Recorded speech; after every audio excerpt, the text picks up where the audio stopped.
할렐루야. 아멘. 옆에 있는 분들과 한번 인사할까요? 예수님 다시 사셨습니다.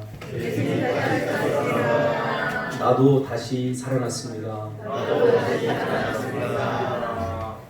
지금 무슨 뜻인지 알아야 기쁨과 소망 가득한 마음으로 인사를 하는데 아마 다 아실 거라고 생각합니다. 아멘. 이 말씀 중심에서 부활을 살고 계십니까? 라는 제목으로 하나님 말씀 증거하려고 합니다. 우리 한국교회 성도들은 부활을 먼 미래에 일어날 일로 생각하는 경향이 있습니다.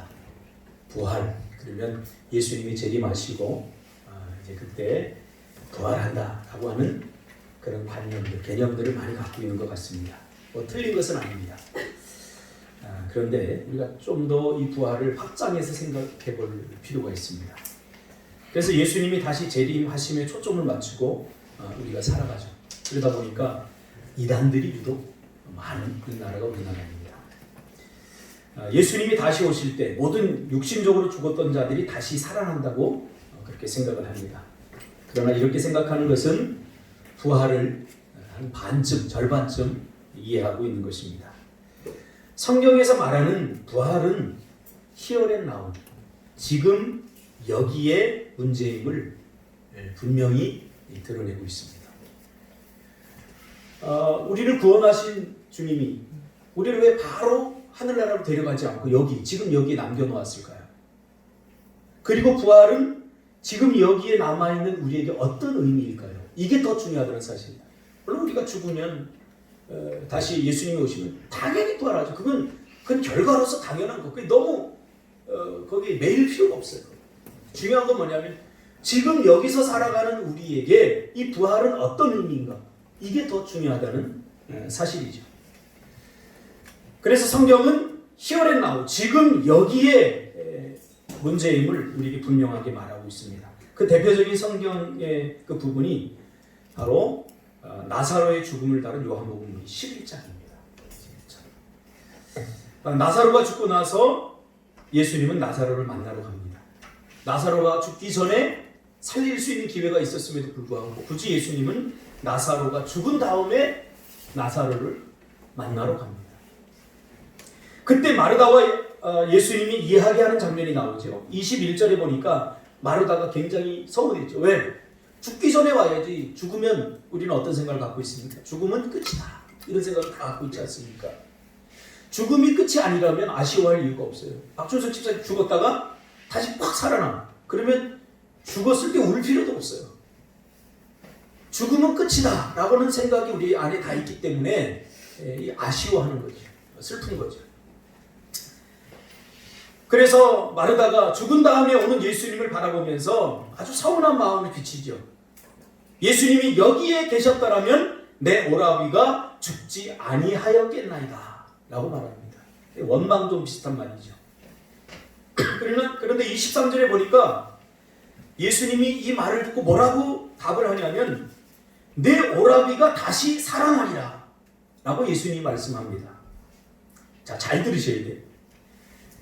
그 마르다가 뭐라고 합니까? 이야기를 듣고 마르다가 이르되 마지막 날 부활 때에는 다시 살아날 줄을 내가 아나이다. 이렇게 얘기하는 거예요. 자, 정리해 볼까요? 예수님 왜 지금 왔어요? 야, 네 오라비 다시 살아날 거야. 걱정하지 마. 그러니까 이 마르다가 나중에 부활 때 그때 다시 살아나겠죠. 당연히. 이렇게 이야기하는 거예요. 그러니까 이 마르다도 부활 신앙이 있었던 거죠. 그러자 예수님이 바로 오늘 이 말씀을 하시는 거예요. 그 마르다가 이야기한 그 마르다의 답에 이렇게 얘기하는 거예요. 예수께서 이르시되 나는 부활이요 생명이니 나를 믿는 자는 죽어도 살겠고, 시제가 현재입니다.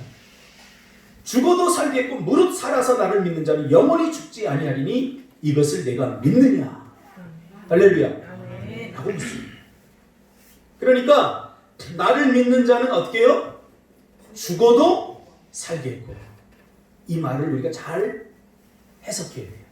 이 말은 비록 육신은 죽지만 예수님이 다시 재림하실 때 다시 살아난다는 말입니다. 그러니까 요즘 육신의 부활이 아니라 영적으로만 부활한다 라고 말하는 사람들이 있는데 잘못된 거예요. 어제도 제가 이렇게 신문을 이렇게 보면서 참 안타까운 게 있어요. 우리나라에 그동안 우리가 믿고 있었던 우리의 선구자라고 생각했던 그 석학들, 우리가 이름은 제가 구체적으로 밝히지 않겠습니다. 그 양반들이 엉뚱한 소리를 하고 있어요. 다원주의 이야기를 하고 있는 거예요. 그러니까 그 속에 이 다원주의를 움츠리고 있었어요. 이 다원주의자들의 특징이에요. 그러다 결정적인 때가 되면 다 풀어헤쳐요. 굉장히 야비한 짓이죠, 이게. 왜 처음부터 밝히지 못합니까? 그래서 모든 종교에는 다 구원이 있다 이렇게 얘기하는데, 제가 이름을 대면 깜짝 놀랄 만한 분들이 다 있는데, 여러분 정신 차리셔야 돼요. 이제 우리가 정신 차리지 않으면 어떤 목사님 혹은 어떤 교수님, 어떤 장로님 이런 식으로 생각해서는 안 돼요. 그들이 무슨 말을 하고 있으며 그 말이 성경에 비추어 진리인가 아닌가를 우리가 분별하는 시대가 이제 되어버렸어요. 이게 굉장히 중요한 문제입니다. 어제도 제가 보니까 그 신부인데, 그분이 뭐 보니까 이 종교 전문 기자가 썼는데 아주 그분의 그 지식에 대해서 막 써놨어요. 뭐 독일의 무슨 데, 프랑스의 무슨 데, 뭐 5개 국어를 하고 우리나라에 85세고 이 연륜과 경륜이 있는 사람이 전제를 하고는 뭐라고 썼냐면 모든 종교는 다 구원이 있다. 결론이 그거예요. 그러니까 전제한 게 뭐예요? 이런 사람이 있다고 하면 너희들 다 믿어야 되는 거 아니야? 이렇게 나오는 거예요. 이게 참 지금 그 어느 때보다 영적으로 지금 심각한 지경에 우리가 직면해 있습니다. 이 부활 신앙도 마찬가지예요. 사람들이 처음부터 훅 들어오지 않습니다. 야금 들어옵니다. 육체적인 부활은 없다. 그래? 성경에 어디 있어? 하다가 확 넘어가 버리는 거예요. 여러분 분명히 성경은 육신의 부활에 대해서도 이야기하고 있습니다. 할렐루야. 그리고 무릇 살아서 믿는 자는 영원히 죽지 아니하리라 이렇게 말합니다. 이 말은 뭐냐면 영적 생명에 대한 말씀입니다. 우리가 구원을 얻을 수 있는 기회는 살아있을 때입니다. 우리가 살아있을 때 주님을 내 인생의 구주로 고백해야 구원이 이루어지는 겁니다. 죽은 다음에는 기회가 없어요. 이것이 복음의 시제입니다. 살아서 믿는 자, 즉 영적 생명을 얻고 육신이 죽어도 이 사람은 영이 영원히 죽지 않는다는 것입니다. 이해하셨죠? 지금 이 짧은 구절 안에 굉장한 부활과 부활신앙과 신학이 다 들어있습니다. 그러니까 구원이라고 하는 것은 표면적으로는 죽었던 영혼의 소생을 말하고 있는 거죠. 그렇죠? 구원 그러면 표면적으로 우리의 죽었던 영이 다시 살아나는 것을 우리가 표면적으로 구원 얻었다 이렇게 이해할 수 있습니다. 그래서 요한일서 5장 11절 이하에 보면 구원받은 증거를 이렇게 이야기하고 있습니다. 또 증거는 이것이 이렇게 시작되죠. 준석 집사님 구원 받았습니까? 증거를 대보세요 라고 말할 때 이때 우리는 보통 합리적으로 우리 이성적으로 논리적으로 증거를 대려고 합니다. 우리의 느낌이나 우리의 오감 뭐 이런 걸 통해서 증명하려고 합니다. 그럴 필요 없어요. 가장 정확한 증거는 성경이에요. 성경. 할렐루야. 성경이에요. 구원을 우리가 어떻게 표현할 수 있어요? 이 초월의 세계를 우리가 어떻게 표현할 수 있어요? 이해할 수 없는 부분이에요. 그래서 증거는 이것이니 하나님이 우리에게 영생을 주신 것과 이 생명이 그의 아들 안에 있는 그것이니라.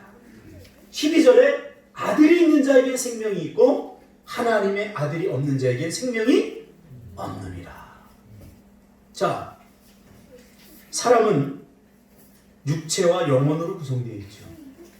이게 사람의 구성 요소입니다. 사람이 뭘로 구성되어 있다고요? 육체와 영혼으로. 뭐 알미니안들은 뭐 혼 이렇게 붙이는데 다 같은 말이에요. 영과 혼과 육. 성경도 그렇게 표현하고 있습니다만은 육체와 영혼으로 구성되었다는 말과 육, 영, 혼 이거 다 같은 말이에요.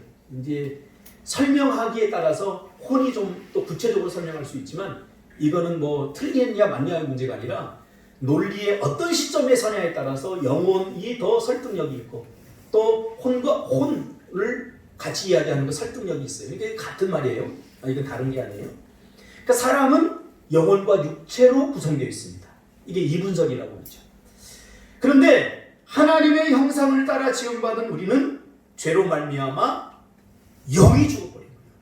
그러니까 성경에서 죽었다 혹은 하나님을 떠났다, 이게 다 영적 사망을 말하는 거예요. 여러분, 하나님을 떠나면 어떻게 되죠? 죽은 거예요. 그걸 죽었다고 보는 거예요. 나무가 있는데 이게 나무가 이렇게 뿌리를 이렇게 흙에서 이렇게 분리시키면 이건 지금 당장 아마 죽진 않을 거예요. 살아있는 듯 보이지만 결국은 어떻게 돼요? 죽는 거예요. 하나님을 떠난 우리 인간도 마찬가지예요. 하나님을 떠난 인간이 우리가 육신적으로 존재하지만 그러나 다 죽어요. 이게 하나님을 떠난 죄의 결과라는 사실이죠. 그래서 로마서 6장 23절에 죄의 삭은 사망이다, 이 말이 맞습니다. 우리가 늙기 때문에 죽는 게 아니에요. 죄 때문에 죽는 거예요. 할렐루야. 우리 반드시 기억해야 돼요. 우리가 늙어서 죽는다 이렇게 생각하면 삶을 해석할 수 없어요. 죽음은 죄의 결과다 라고 성경은 명백하게 이야기하고 있어요.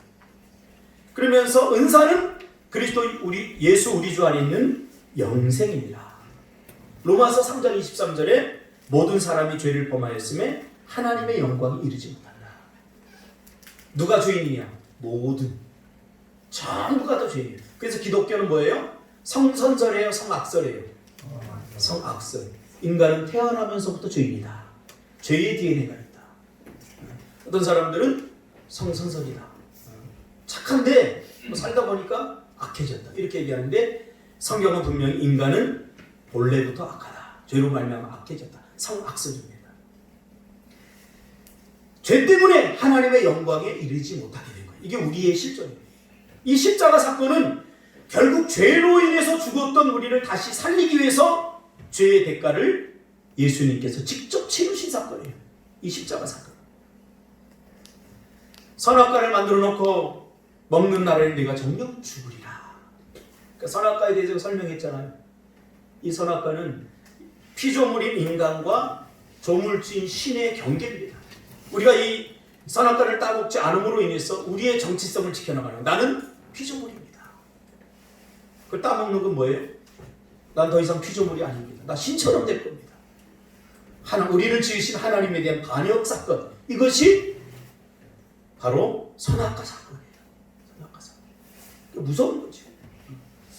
자, 그리고 구약의 제사제도는 뭐를 우리에게 보여주냐면 죄의 대가에 대해서 가르쳐주고 있는 거예요. 죄의 삭은 뭐예요? 죄의 대가는 죽음이에요. 죽음. 그래서 죄에는 반드시 대가가 필요해요. 대가가 필요해요. 그래서 구약에는 내가 죄를 지으면 양이나 짐승이 대신했죠. 그러나 이것은 본질이 아닙니다. 비본질입니다.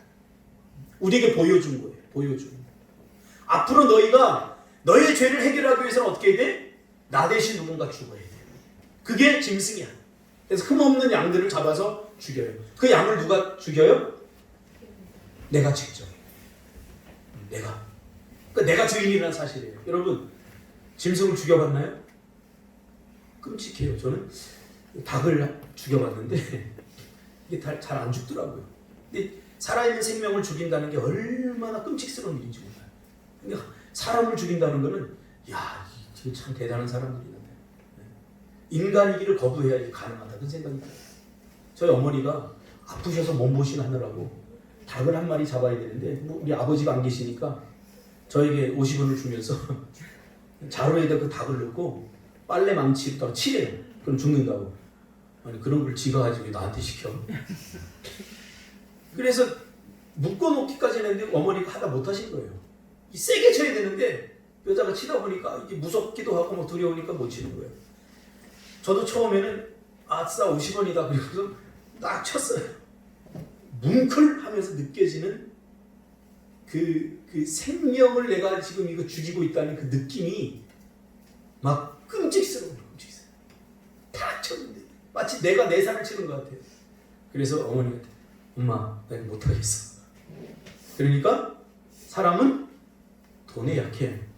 어머니가 100원으로 올렸어요. 할렐루야. 50원. 나를 만만하게 봤죠. 100원 정도는 줘야죠. 100원 그러니까 또 생각이 달라져요. 그래서 결국 제가 죽이면서 느낀 게, 야, 사람이 할 짓이 못 된다. 내가 죄를 지으면 그 짐승을 가지고 내가 잡아 죽이는데 그걸 보면서 내가 죽어야 되는데 저 짐승이 내 대신 죽는다. 죄는 죽음이구나 하는 것을 우리는 목도했다는 거죠. 이것을 경험한 사람은 함부로 죄를 지을 수 없죠. 그 짐승이 사랑하는 내 가족이라고 생각하고 내 사랑하는 짐승이라고 생각해 보세요. 준서가 좋아하는 고양이라고 생각해 보세요. 준서가 죄를 지을 때마다 네가 기르고 있는 고양이 한 마리씩 하나님 바쳐야 된다고 생각해 보세요. 준서 죄를 지을 수 있겠어? 지금처럼 함부로 못 짓겠죠. 엄마한테도 고분고분하고 그러겠죠.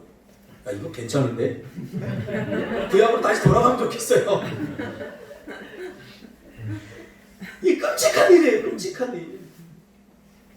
근데 그 재물을 계속 추적해서 시간적으로 추적해보면 그 재물이 누구예요? 예수 그리스도라는 거죠. 구약에는 죄를 지을 때마다 1년에 한 번씩 우리가 대제사장 앞에 나와서 대제사장들도 평생 가도 그 지성소 안에 못 들어가는 사람이 많았어요. 제비 뽑기로 해가지고 들어가는 거죠. 그렇게 해서 대신 죄를 사해 주는 거죠. 이게 모형이죠. 예수님이 친히 제사장이 되고 친히 제물이 되어서 6월절 어린 양이 되어서 그 죄의 대가를 대신 치루어 준 사건, 이것이 십자가 사건이에요. 그 십자가 사건이 내 마음에 와 닿으면 이게 감동이 되고 이게 얼마나 하나님 앞에 죄송스러운 일인지 몰라요. 이것을 우리는 대속이라고 이렇게 이야기를 하죠. 그리고 죽으셨던 예수님이 다시 살아나셔서 부활의 뭐가 되셨어요? 첫 열매가 되셨어요. 왜 많고 많은 표현 중에 첫 열매라는 표현을 썼을까요? 이것은 우리의 의심을 잠재우기 위한 하나의 은유입니다. 보세요. 여기 나무가 하나 있는데 우리 인간은 죄인이라는 사실은 의심이 많다 그 얘기예요. 죄가 많을수록 의심이 많습니다. 제가 상담해보니까 상처가 깊은 사람일수록 의심이 많아요.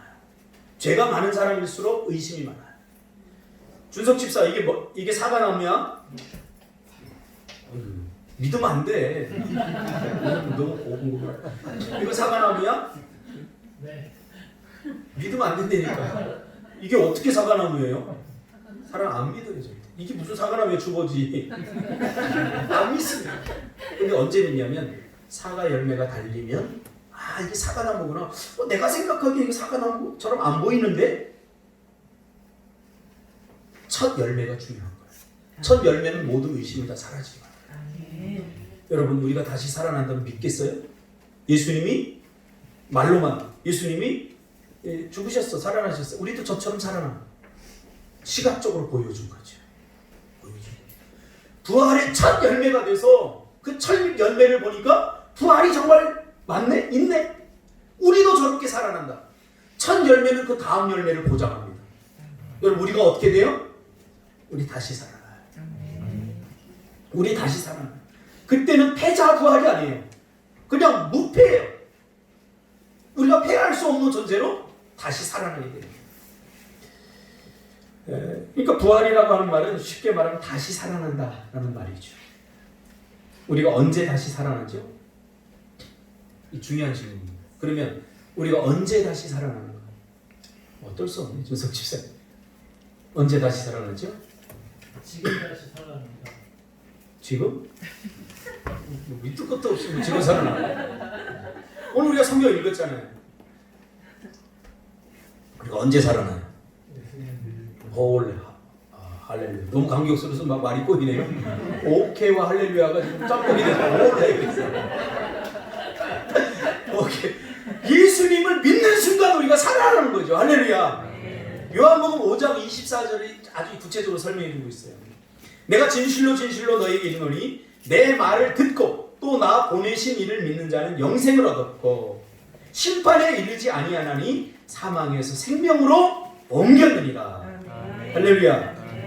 자, 내가 예수를 내 인생의 주인으로 믿을 때, 믿는다고 할 때 우리는 네 가지를 믿는 거예요. 첫째는 뭐죠? 완전한 인간이요 완전한 신이신 예수님이 이 땅에 우리를 구원하시기 위해서 인간의 몸을 입고 오셨다 하는 사실이 있는 거고, 두 번째는 이 예수님이 십자가에 달려 죽으심으로 우리의 모든 죄를 다 죽이셨다. 다 죽이셨다. 죄를 다 죽이신 거예요. 그게 죄의 문제를 해결해 주셨다. 세 번째는 그것으로 끝난 게 아니라 같이 죽어버렸지만 다시 살아났어요. 죄는 죽고 예수님은 다시 살아나심으로 부활의 첫 열매가 되셨다. 우리도 곧 그렇게 된다는 거죠.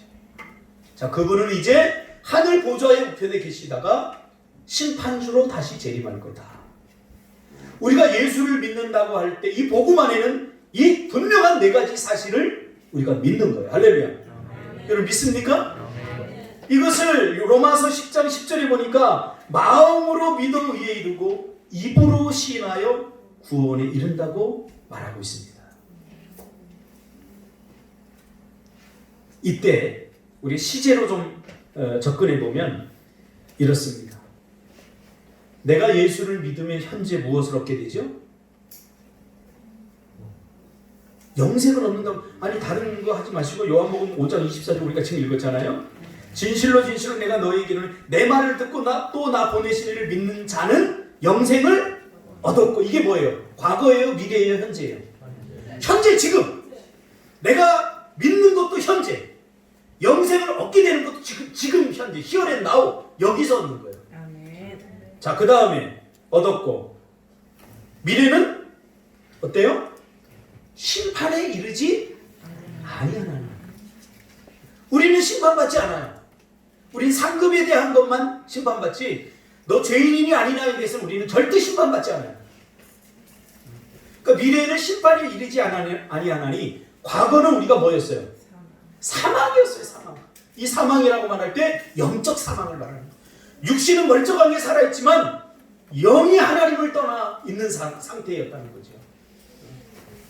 사망이었다는 거예요. 그러니까 예수를 믿는 순간 우리의 죽었던 영적 생명이 다시 살아나는 것. 이것을 부활, 현재적 부활이라는 거죠.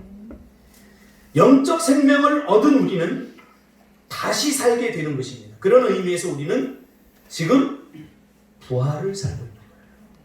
뭐를 살고 있는 거라고요? 부활을 살고 있는 거예요. 그러면 우리의 영적 생명을 살리시고 현재 이 땅에서 우리를 살게 하시는 하나님의 뜻이 무엇일까요? 즉 부활을 살게 하는 이유가 뭘까요? 부활을 살다라고 할 때 이 의미는 무엇인가 말이죠. 부활 이후 어떻게 살아가는가? 부활 이후의 삶에 하나님의 뜻이 있습니다. 쉽게 말하면 구원받은 성도는 이 땅에서 이제 어떻게 살아야 할까요? 부활을 살아야 됐는데 부활을 산다는 것이 뭘까? 여기에 대해서 많은 사람들이 고민을 안 해요. 부활을 산다는 것이 뭘까? 분명히 성경이 표현하고 있는데 우리가 부활, 다시 태어나기 전 영적으로 죽어 있을 때 우리의 모습을 성경은 이렇게 표현하고 있습니다. 육체다. 육신이다. 이렇게 표현하고 있습니다.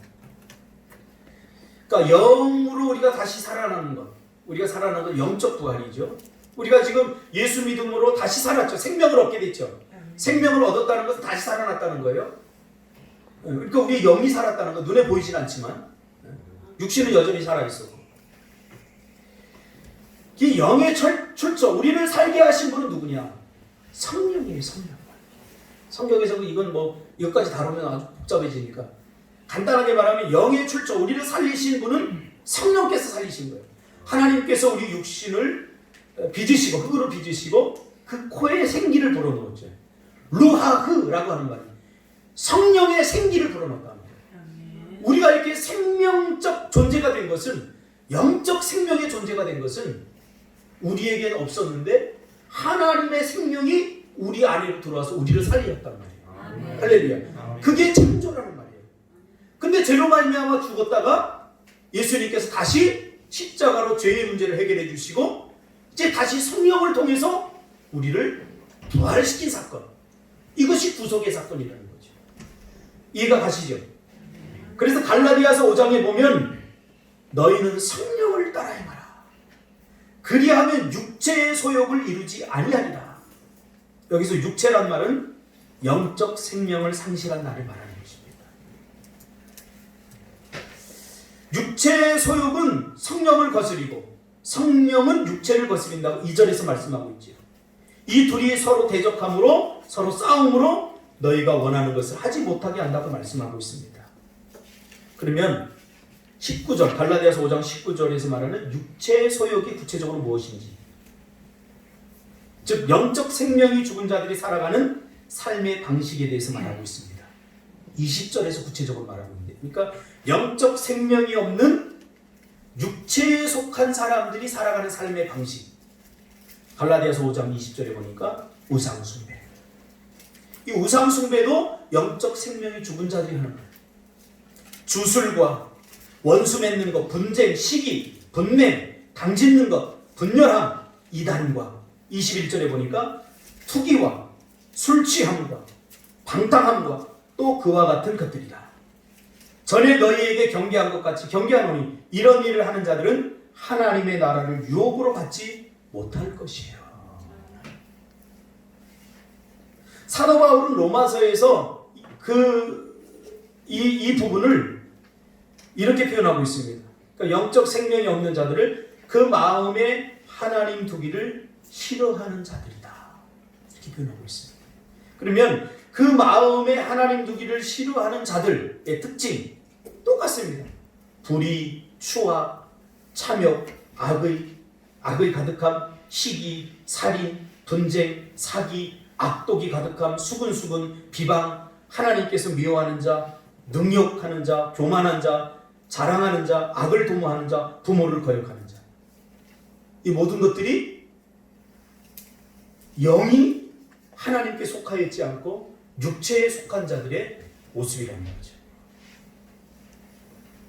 그러니까 우리가 단순히 이런 것들이 우리 안에서 발생하면 이것이 내 의지의 문제고, 이건 단순히 내가 뭐 약해서 그렇다 이렇게 접근해서는 안 된다는 문제예요.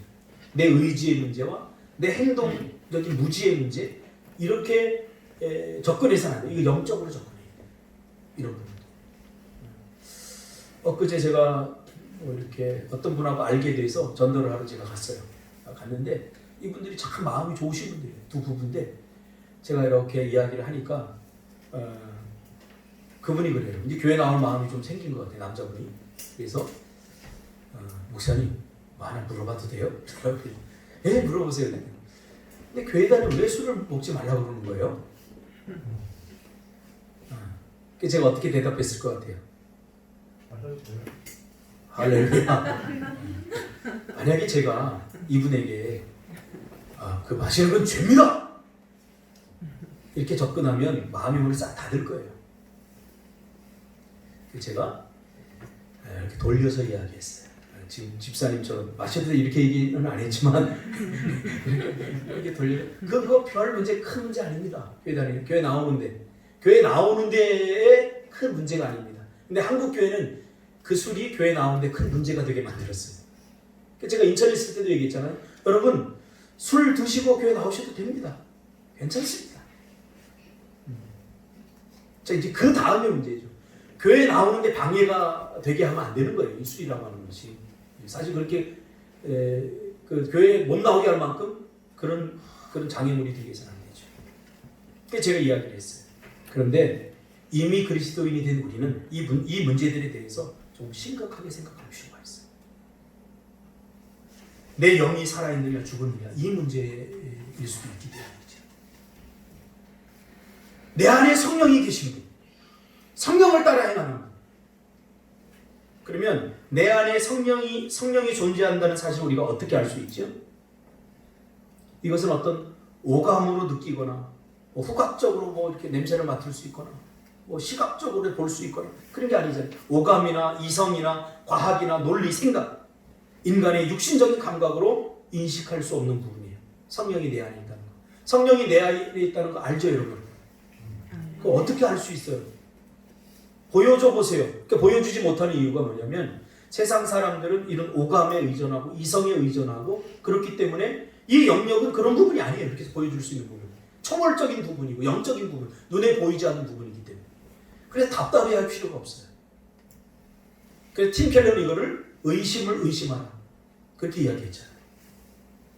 고린도전서 12장 3절에 보니까 3절에 보니까 내 안에 성령이 존재한다는 사실을 어떻게 알 수 있는지에 대해서 분명하게 우리에게 말씀을 주고 있어요.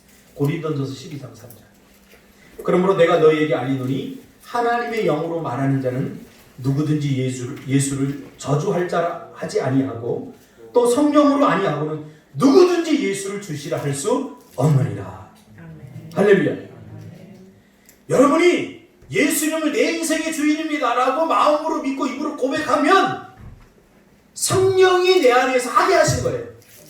그러니까 성령이 계신 거예요. 여러분들이 예수님을 믿습니다라고 말하는 것은 여러분 의지나 여러분의 오감이나 여러분의 생각이 아니라는 사실이에요. 할렐루야. 그 예수님이 베드로에게 뭐라고 그랬어요? 야, 세상 사람들이 나를 누구라고 하느냐 사람들이니까 저는 그리스도요 시여 살아계신 하나님의 아들입니다. 그러니까 복되도다 네가. 그러면서 그렇게 고백하게 한 것은 네 의지나 네 생각이 아니라 그렇게 고백하게 만든 분이 계시다. 그분이 누구예요? 성령이 계시다.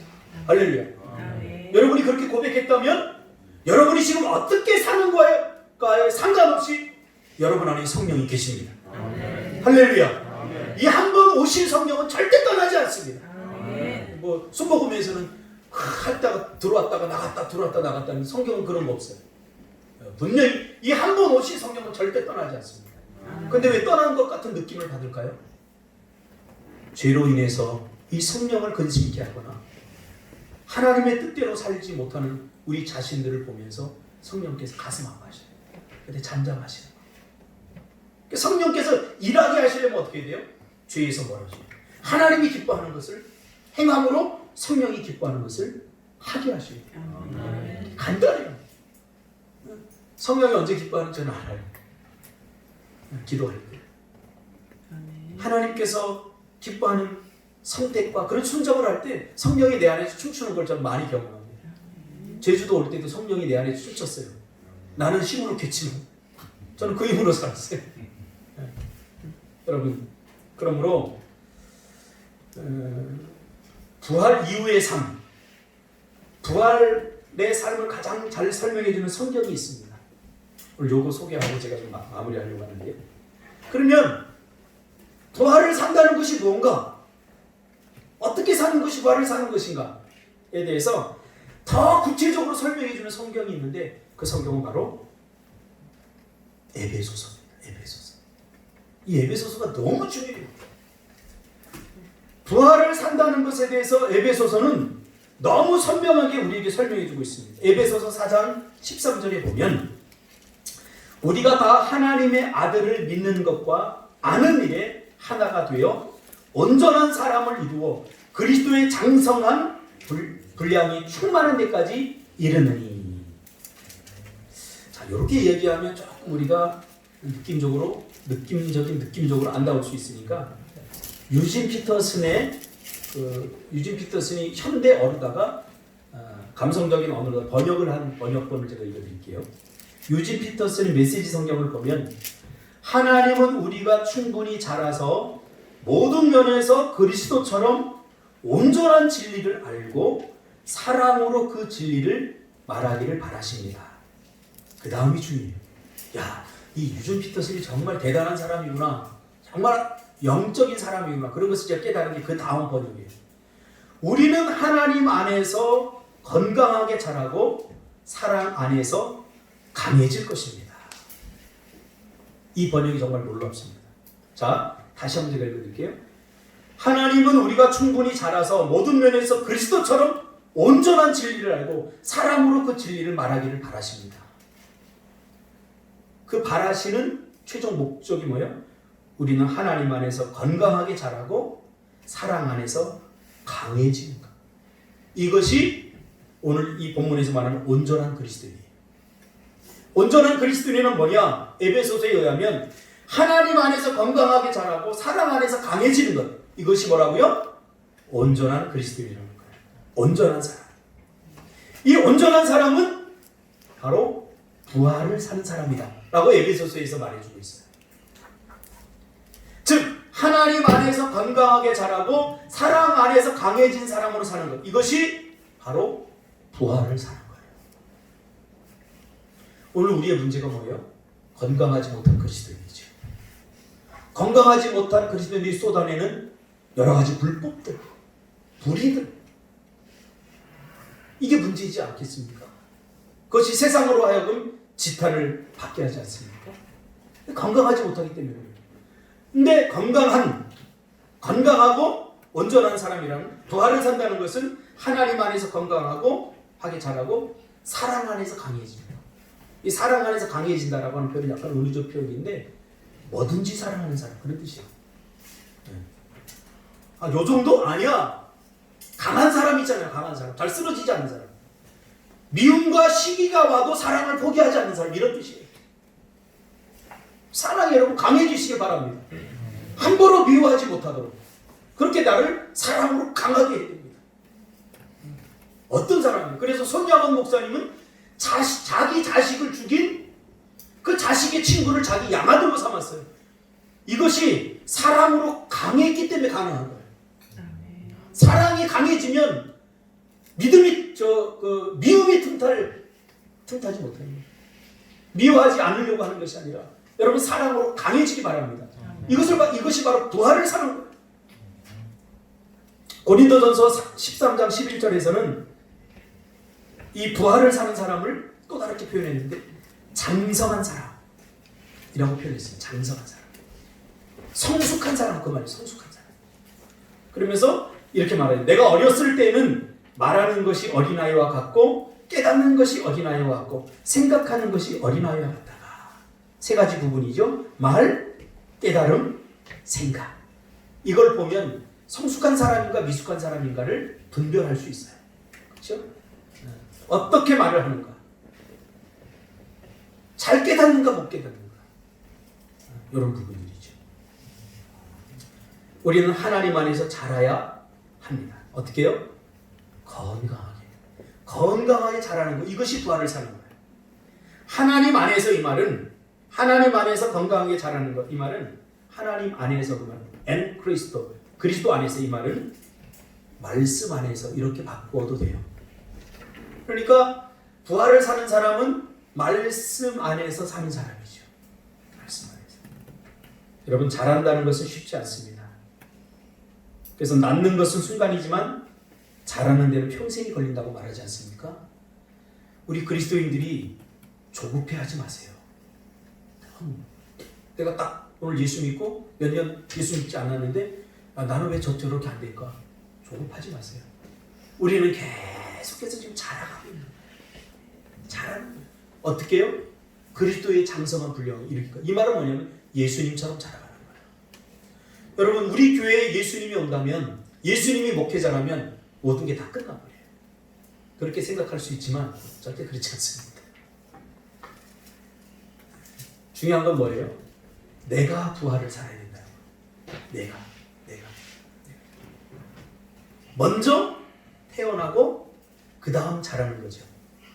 그래서 교회 안에서 이 영적 생명이 없는 사람들은 시험이 잘 들어요.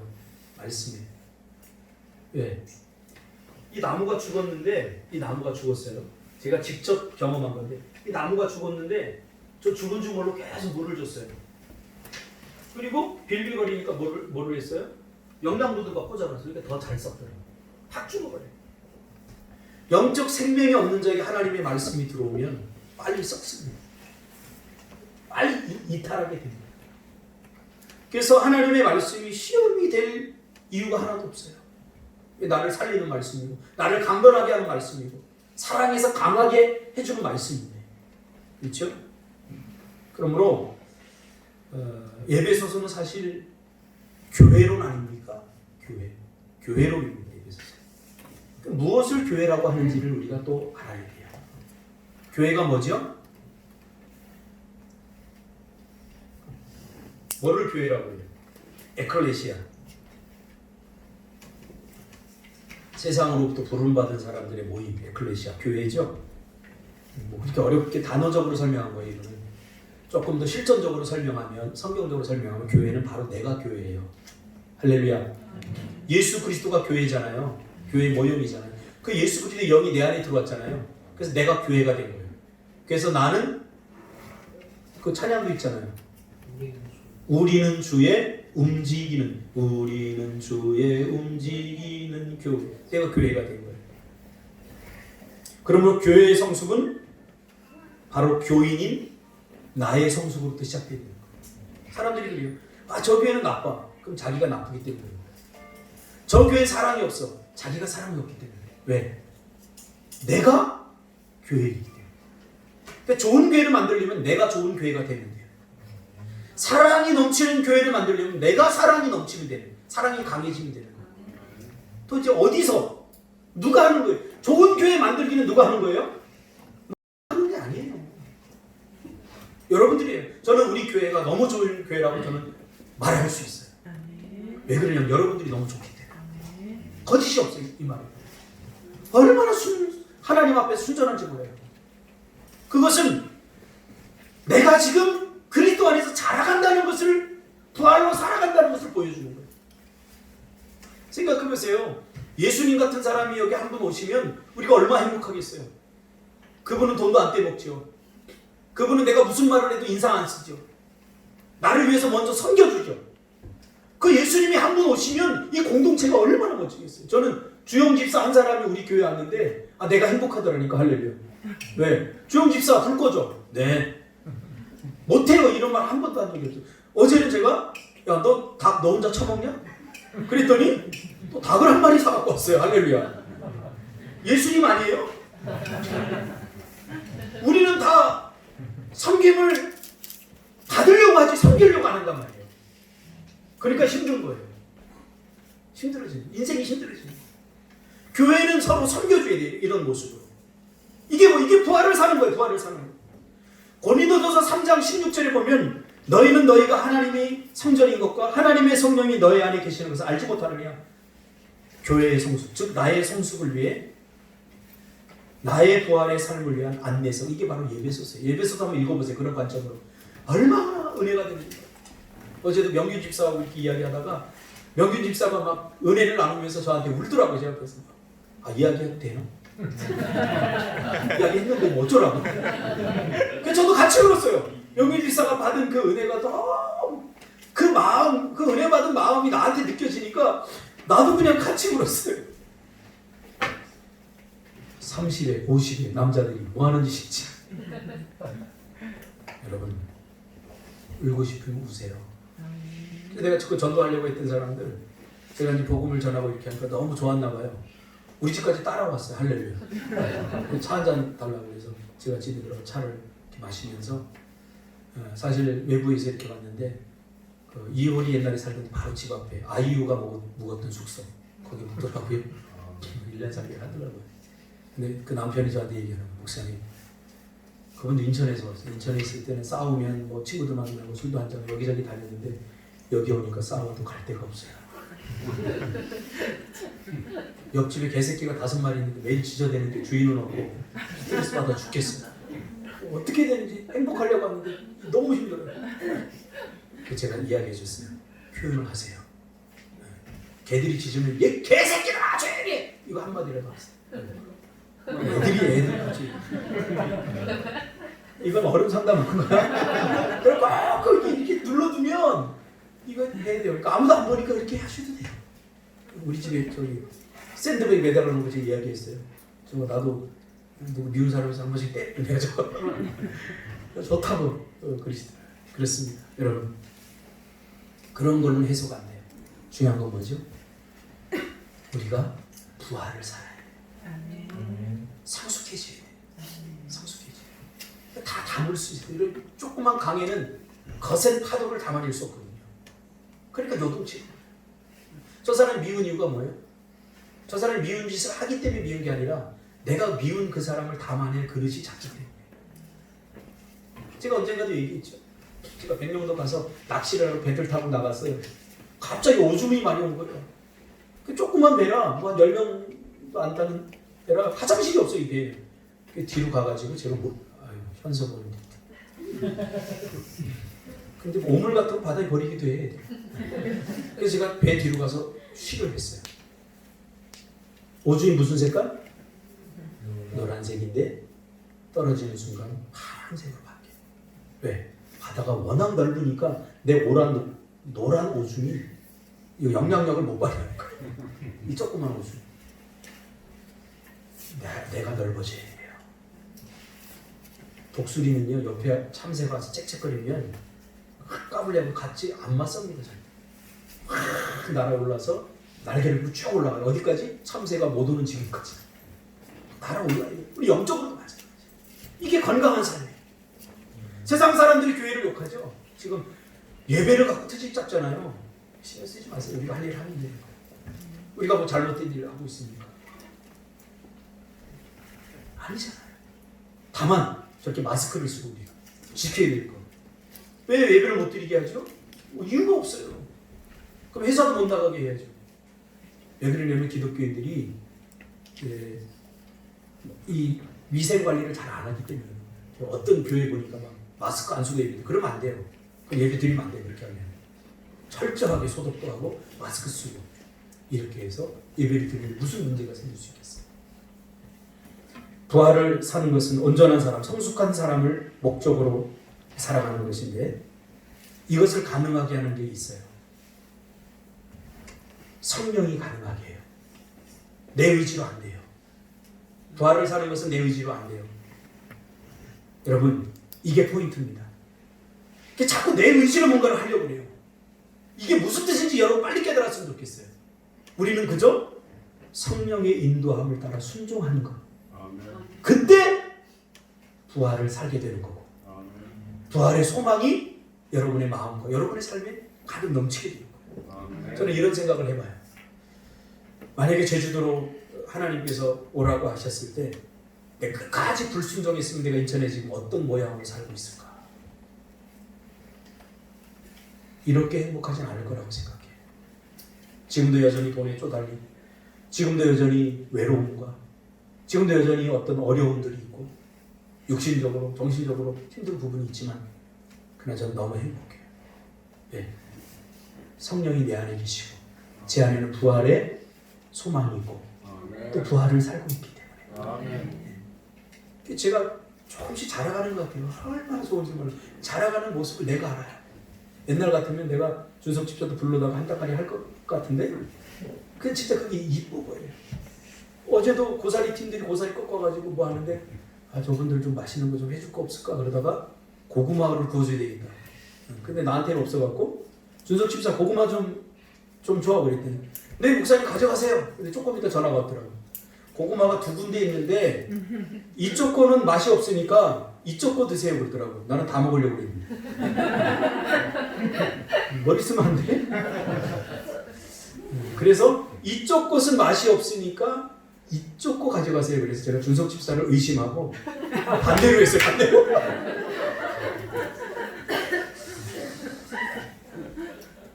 사랑 안에, 하나님 안에서 건강하게 자라고 사랑 안에서 강해지는 것. 이것이 바로 부활을 사는 거예요. 찰스 디킨즈의 크리스마스 캐롤에 나오는 스크루지처럼 그가 어느 날 밤 자기 죽음을 위해서 경험하게 되죠. 그리고 내가 이렇게 살면 안 되겠구나 하고 크리스마스 아침에 다시 살아나서 새로운 인생을 살게 되죠. 이게 복음입니다. 여러분은 부활을 경험하고 나서 비포와 애프터가 어떻게 바뀌었습니까? 기도하겠습니다.